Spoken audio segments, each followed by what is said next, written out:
Hey guys, welcome back to my channel. If you're new here, hi, my name is Kit, and today my mother is back again. Yes, this is my very beautiful mom. Mom, introduce yourself for those who don't know you yet. Naitwa Mama Kate, Mama Mariam. There's more to you other than being our mama. Nilizaliwa mwaka wa Wow, your names. My names are Judy Njogu, and I'm a mother to Ryan Kilonzo. Yeah. Wow. Wow. Oh, and this thing here. Hey, it's okay. I'm sure some of you have seen her somewhere. I know so many people have told me they've seen your picture around. Okay. Yeah. Yeah. Probably you've seen her somewhere because I work in one of those companies. They promote using. We are the models and we are the agents. Yeah. Anyway, last time when Mom was here, we did a reaction video, and then the time before we did like a weird Q&A. What do you think of my piercing? What do you think I think of it? I think you're unsure. You're like, how, what, when, where? Okay, but she called me actually when I was getting the actual piercing. As when the needle was entering, she was calling me to ask me where I am. It's like alikuwa anajua mtoto wake anajua. The weird thing about, or something you guys would not know about Kate, is that when she's tense or she's not sure of how I'm going to react about something, she always blanks it out laughing, and she's very nervous when she's saying it. So immediately I called her and she was laughing. She's like, "Okay, Mom, see what? There's a way she puts it in. I know she knows she's not doing something. She's not 100% sure what she's doing, if I'm right with it. And I was like, you know what? It's done. There's nothing we can do about it. But it's her body anyway at the end of the day, and she's over 18. So you don't think it's cute? I just wanted to know, is it cute or not? I don't know. You're not used to it? I don't know what I think about They look different. Let's wait. My mom sees it, and let's hear what she's gonna see. Because your auntie said it. It's your life. Yeah. I don't know whether she has seen it. Has she seen it? Who? Jerry. Ameiona. She saw it on a video call. What did she say? She was just shocked first. She's like, okay. Yeah. Now, I want my mom to see this. And I know her reaction is going to be priceless. As in, do you see these answers I'm being given? But you guys have got a piercing. I'll leave the link there. I'll leave the number of the person who did it. He's very affordable and it was very nice. It was very quick actually. Very fast. But it was painful. Where I was like, hey, nilichunana. I had to pinch. Yeah, so mom. Congratulations. Congratulations. That's what you're expecting from me. Wow, No. kids. Congratulations. Next question. Why do you think moms are harder on their females, on their two girls, than on their boys? Because unfortunately, girls are more vulnerable than boys. So mostly you'll find, okay, I've come to discover this much later on. My mom was very hard on me, but it's because she wanted the best for me. I've come to discover so late that the things she was insisting, saying that doing this way, maybe the way she put it across was not probably the best way. And as a teenager, of course, I wanted to rebel and be like, I know better, of which I did not. Some of these things I wish I had listened to her. Most of the things actually I wish I had. And mostly any parent wants their child to prosper. So maybe for Kate, she hasn't had that experience, but I believe the people I know, the fathers have been hard on the boys than on the girls. So it's like it's opposite. I don't know what you guys think, but that is what I think. Because the people I know who are fathers are really very, very hard on the boys. They're like, especially the Kikuyu men, they want their boys to become men. And they give you society unsolicited advice on how to. They give you all the advice on how to handle yourself as a man, how to treat your mother, your sister, the way you're supposed to carry yourself. But now, girls, of course, it's the other way, because they're warning you of what they've gone through or what they've seen in life. So I think it works opposite. There's this meme I sent mom about the way it's for Moana. I think Hillary would have to pull up that meme. One for Moana. Is it Moana? The one where she's nice with the nice flowers, and then when she has fire. Now those are the ways. Yeah, you get what I mean. But I was asking that because there's recently been a conversation on Twitter on the way African parents tend to be on their children. Some people think the way African parents raise their children has an effect on their mental health. What do you think of that, Mom? What do you think about mental health? Let me tell you what. Because I feel like mom and her generation, for parents, they've suffered through a lot of these mental illnesses, but they don't know. That's what I think. Yeah, actually, that's what happened. And most of us, up to now, we still have that. In fact, the other day I was talking to my sister, and I was telling her some things she did not know that happened to me as a child. From my stepdad's side, I was taken there for like 2-3 years, and I told her some things that happened to me, and she was like, oh, what? Those things still up to date. You can imagine, up to date. Like 40 years later, it's still in my head, and I look at these people differently. And if I'm told something has happened to them, I'm like, oh, really? You feel, I still have that anger, and I don't know whether it's hatred or disappointment in me. At some point, I still blame my mom for things that happened to me, because I'm like, you should have been more careful. But probably she brought me up the best way that she knew how. Yeah. But that is very true. We had it, and most of us still have it, but don't recognize it. And you can't talk about it because you can't tell your parents. If you went to tell our parents anti-mental health, they'd be like, what is that? Okay.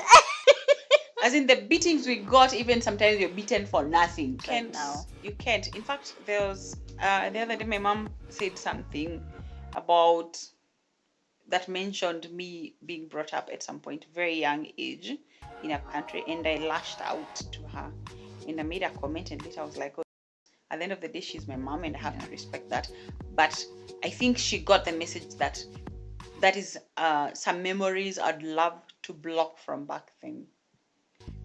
And some people have gone have not carried it well in life, and some of them they've committed suicide, or they're angry, or they make crazy things. They end up doing crazy things later in life to their families, to their kids, passing it on. And most probably it's what they went through as children. It's true. That's what we were discussing. It's true. Mental health is there, but in our generation and even older, you could not even mention, and we were not treated the same way. I think right now we baby our children too much. Yeah, I think mom understands mental health now. Yeah, but there's a fine line between the way we were treated and the way for discipline. Yeah. And right now, the way we are babying our children too much, that they're becoming something else. So it's a fine line. You have to know. You have to weigh. Yeah, like it's true. Your discipline, how far does it go? You can be too soft. You can be very hard. Yeah, but now the difference is, for now, like for us, the pressure is not mostly from our parents. It's from social media. We have this other thing. But I think we need to understand our parents also, because they've also been through a lot of things. Most of them don't even understand. Mom is woke. She's a woke mother. She understands this. Do you think children now are more open to their parents? Like the things I tell you, are there some things that you would have told your mom? Ama, you would not even have dared to. One, there was no open line of communication, because our parents were to be feared. Like, that one, not fear out of respect, but fear out of, if I say this, what is the repercussion? What's going to happen to me? If someone does something to me and I go and tell my mother or my father or my grandmother or whoever, the elder one, how will they take it? Even my teacher, if I tell them, how is it going to affect me? Yeah. Sometimes I fear that I'll be beaten because I said something. They'll start saying, oh, I lied, even if I didn't. Yeah. So there wasn't that chance of talking. But now there is. Like now there me. is, but I don't think to all parents. Yeah, I happen yeah. to talk to so many teenage people. They open up to me and they'll talk to me. But most of them, their parents don't know what's going on. What's going in their lives? Yeah, it's true. They have no idea what's going on. Yeah. So I think it depends from one parent to the other still. Though this time it's still better than better. Before. Yeah. So do you think like parents should be more open or try to talk to their children about certain issues? Yeah, you should try to be friends to your children so that when something is happening, they can come and talk to you. Like, so you're aware of like a girl when she's having her period, or when she becomes sexually active, like what she needs to do so that she doesn't end up doing things that. But the beauty about now, if you compare to back then, there's social media. And there's Google. Yeah. Google is your friend. So you'll find that most of the things you're exposed to, you as Kate, I was not exposed to. I didn't know. Yeah. I didn't know so much. So I was more vulnerable to things that I did not know that existed. But right now, you, and considering even where you've gone to school, you already know so much more than I knew when I was probably even like 26. You knew those things when you were like 18 or 19. So you're more exposed. You actually, your generation actually tends to know more than we did back then, even more than we know right now. And even most of those things are starting to be taught in school. Exactly. But it's always much better when you hear it from your mom. Make it because you've experienced it before. Kwa internet unaambia unakufa. Yeah. You're having a headache and you're like, oh my god, it could be signs of AIDS or a stroke. Yeah. But I think also parents should try to be more open on such issues. It's always better from somebody you trust and know than from strangers online. Yeah, True. Facts. Or if not your parents, someone who's close to you. Like us, we used to be told that your auntie is your best friend. You can go and talk to your auntie. But some aunties were fire. They were more than your mom. Or they start going and telling the other aunties there, it becomes a whole story. Yeah, but if you can get a grown up probably you trust, like for you, if you can talk to me, you know you can talk to my sis who is very open with you. So yeah. Yeah. So is there like any advice? Because when we talked about the way you are as a single mom, the challenges you've gone through, there are so many comments on some moms who are recently become moms who fear, like they're just scared, they don't know what is going to happen. Some are scared of having sons because they know it's going to be hard for in the future when they want like a partner. It's going to be hard for the partner to accept the son. Like what can you tell them? You're looking at your son there. Yeah, your son is like, what are you saying? You can't be afraid to have children because at some point I'm that traditional person who says children come from God because it's a fact. And when things happen, they happen for a reason. Either to teach you, they're either a lesson or you triumph or you learn. So one, if you're not ready to have a child as a woman, in Kikuyu we say a child belongs to the mother. So when you're planning and thinking of getting a child, just have it in your head that if this money is not available, you'll be able to take care of the child by yourself. If he happens to be there, well and good. But if this country it reaches a point where the government can push for men to take responsibility of their children, then maybe even that would drop single motherhood, because some people just find themselves in it. Although also sometimes women will use it as a trick, but it takes two to tango. So you cannot blame me for having your child. Then you should have used a condom or protection or get a vasectomy if you don't want more children and you're having sex out there. No, really. So it's both our responsibility. So if the child comes, it should be both our responsibility. But at the end of the day, this is Africa, this is Kenya. So as a woman, it's you. The child take is care yours. of the child. So Think if of- he's there, Well, good. And I really amazing. appreciate those men who even take care of their children. Yeah. It's amazing. Even without the women there. Yeah. But as a woman, just know that that child is yours. So you should be able to take care of the child without thinking, oh, this Of man will other say. people. If someone comes into your life and they're like, you have a son, so they don't want to get into the child's life, then they're not worth it. Because a child is a child at the end of the day. And the baby is yours. Yeah. I actually think that's very great advice. When you're having a baby, just think of you as the only provider. Just try to the assume. center of the child. Don't think Exactly. of like other people around. Think of you first. You're Just the- think the way you carry them in your 9 months, that is your responsibility throughout in Yeah. life.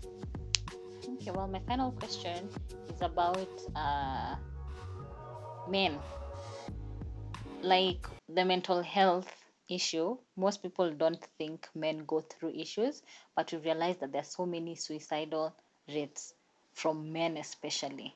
Like, do you think there's a way that we can protect, like even like the way Ryan is growing up, is there a way that we can actually protect them from the things that make them actually commit all this?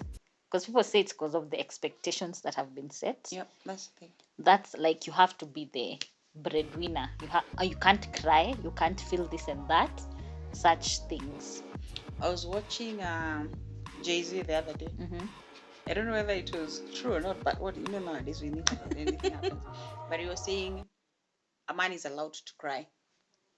Like he can remove that from his heart, even if it's alone, or even if it's close to a very loved one, like a family member, because men have there's this stigma about men crying. People are like, oh, he's a sissy and all that. Yeah, mwanamke lazima akuwe mgumu. But why that happens is because the man is the head of the family in a family unit. Even in the Bible it says is the head, and the neck can never pass the head.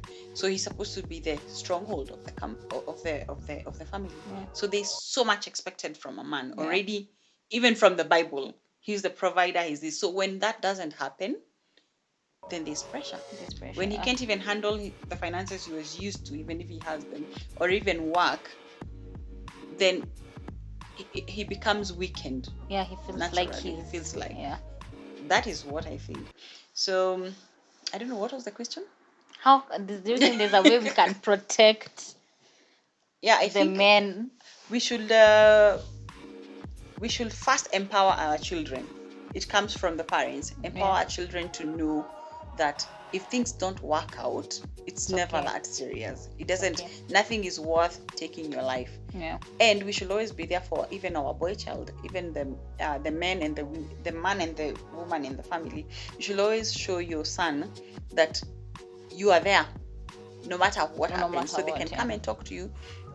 Yeah, I think that's what I think actually. People should be able to find that system. The parents should open a line to both children to be able to talk to them, so they know what they're going through, so that even when they are older, they can still come back to you. Yeah. And men should stop. Hey, wacheni kujiekea hivyo. It's never that serious. Women, we've become very independent these days. So it's so much pressure on the boy child. Boy child, amjaachwa. We still know you're the boy child. So those are my questions for today, guys. Thank you, Mom, for answering all these questions. My mom is actually very open in this channel. I'm very happy about that. And I know everyone is like, oh my God, guys, you and your mom are so nice. You never fight. We have our issues. Trust me. And these questions I answer from my own side, or generally. Yeah. It doesn't mean that I'm an expert. We're always learning. When you're nakuja hapa kucorrect watu kwa comments. Exactly. No, It's you from can our correct point someone, of but view. in a good way. You just say like, this is what I think, so that other people can read your comment and maybe they can get some help from there. We're here to help each other, and it starts with you as a person. Yeah. So these are all personal experiences. We're not saying that these are facts. But this is the right But way. this is what you do. This is our thoughts on things and how we do things. So our relationship is not perfect. We also go through things, a lot of things, ups and downs. but we are still here. We're still here. And okay, so thank you so much, guys, for watching this video.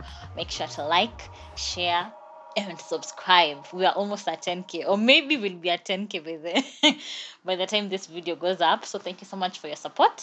We love and appreciate it, and we'll see you guys in the next video. Oh, if you have any question for Mom, muuliza anakwanga kwa comments. Oh And yeah, I responding. love commenting. She's always on the comments. So Yeah. shoot your question. So bye, guys.